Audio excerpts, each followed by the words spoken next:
what will the next coronavirus stimulus bill look like? And are we even likely to get more financial relief in the middle of this terrible pandemic?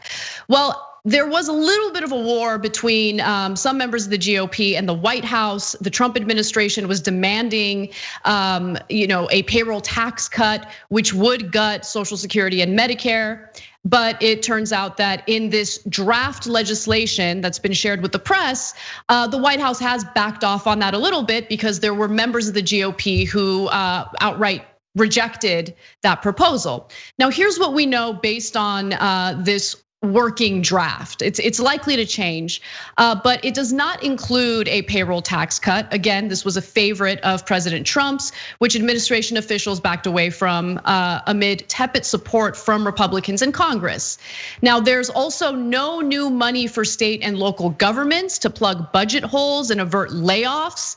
But the outline notes that such funds are expected to be added in negotiations with Democrats who have insisted on hundreds of billions of dollars. And let me just be clear on something. All the details that I'm sharing with you in this story today only has to do with what's being proposed by the GOP and the White House. So Democrats have not been involved in these negotiations yet.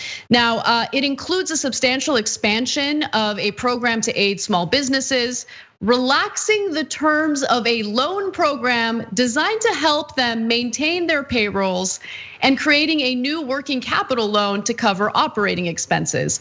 So remember, when we were discussing previous stimulus bills, we noticed that there was a different standard set for major corporations, which would get bailed out without any promise to keep their employees employed. Whereas these loans for small businesses would only be forgiven if the small businesses kept everyone on their payroll.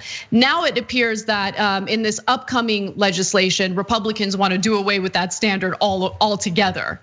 Now, it also includes $25 billion for coronavirus testing, which is fascinating because, as you guys can recall, Trump actually wanted to cut funding for that earlier. $26 billion for vaccine research, distribution, and use. $1.3 billion for workplace training on social distancing. Okay, let me stop for 1 second. Why is it so hard for people? Like, why do you need training programs? Like, why are people so dumb? Like, that's the thing that I can't get past in this country. Wear a mask, stay away from one another. Like, it's simple. It's not that hard, but okay, fine, whatever. They're allocating money for that, great. $15.5 billion for NIH labs and research, $25 billion for the hospital provider fund. And look, they're also allocating $4.5 billion for mental health, suicide prevention and overdose response programs, which I think, great, let's do something about the symptoms of the system that we're living under, but maybe we should also focus on why so many people have been committing suicide or have suicidal thoughts. I mean, there are so many things that contribute to that, and we never discuss the causes. We just discuss doing something about the symptoms. $7.6 billion for community health centers, $15 billion for childcare, and $105 billion for education. But there is a caveat to that. $70 billion of that money will go to grade schools, but Republicans made clear that out of that $70 billion, they want $10 billion to go toward private schools specifically. Of course. So, first of all, I'm gonna do something that you might not expect. I'm gonna congratulate government officials and politicians, which we almost never do on this show because they almost never deserve it. But that PPP was one of the best designed piece of legislation I've ever seen in my lifetime. It designed it so that if you let go of your employees, you don't get the money. And it was meant to protect employees, and it did. And so for Democratic leadership who helped design that, all the credit in the world. Love to give you credit when you're right. So now I bring that up partly because it's correct, and I've told you that before, and they should get credit for that. I also bring it up because that's the one provision they're taking out. They're like, you know what? I don't know what we were thinking, getting something right. No, let's end that right away, okay? So now, of course, it's different people because it was the Democrats in the House who insisted on that. This is the Republicans in the Senate that are taking it out. So that's a very important distinction. so which then leads to the second point. Understand who these negotiations are between. The Democrats are not at all involved yet. So this is Mitch McConnell asking Donald Trump to not be such an unbelievable jerk and idiot. Mitch McConnell, okay? He's like, look, why are you taking money out that would go to testing and tracing? Just how painfully dumb are you? The more testing and tracing we do, the quicker we can recover and the economy can recover and we can all get reelected. McFly, is anybody home? That's a reverse of Back to the Future characters. And then the second part is tax cuts.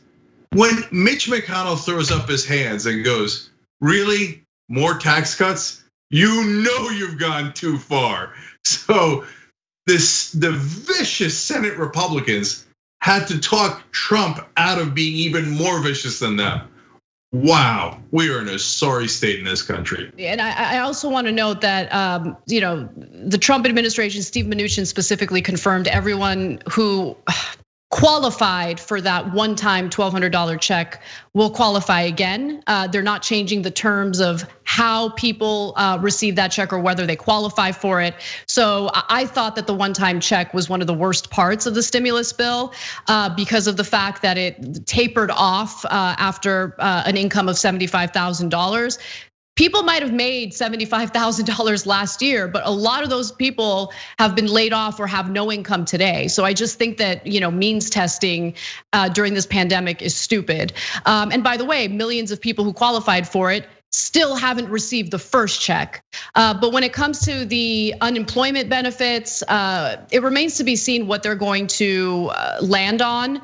But right now it's not looking good. Republicans are offering a very small federal part of the unemployment benefits. Right now it's $600 a week, and it's going to expire by the end of July.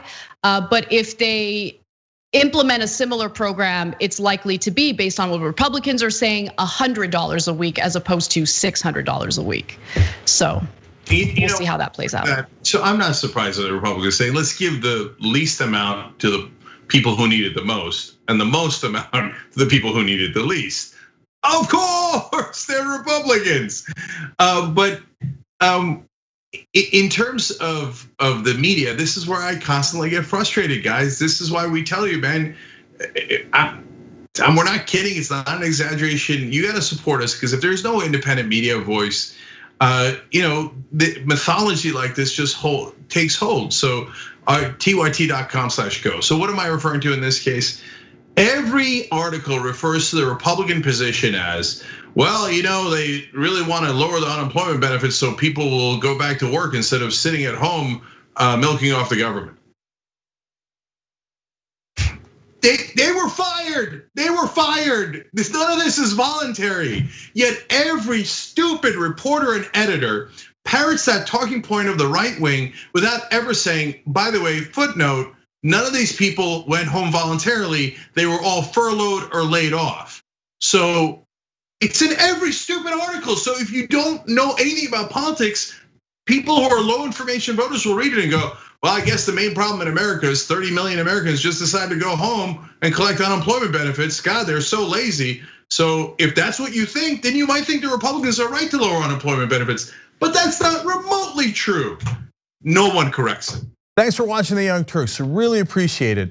Another way to show support is through YouTube memberships. You'll get to interact with us more. There's live chat emojis, badges. You've got emojis of me, Anna, John, JR. So those are super fun. But you also get playback of our exclusive member-only shows and specials right after they air. So all of that, all you gotta do is click that join button right underneath the video. Thank you.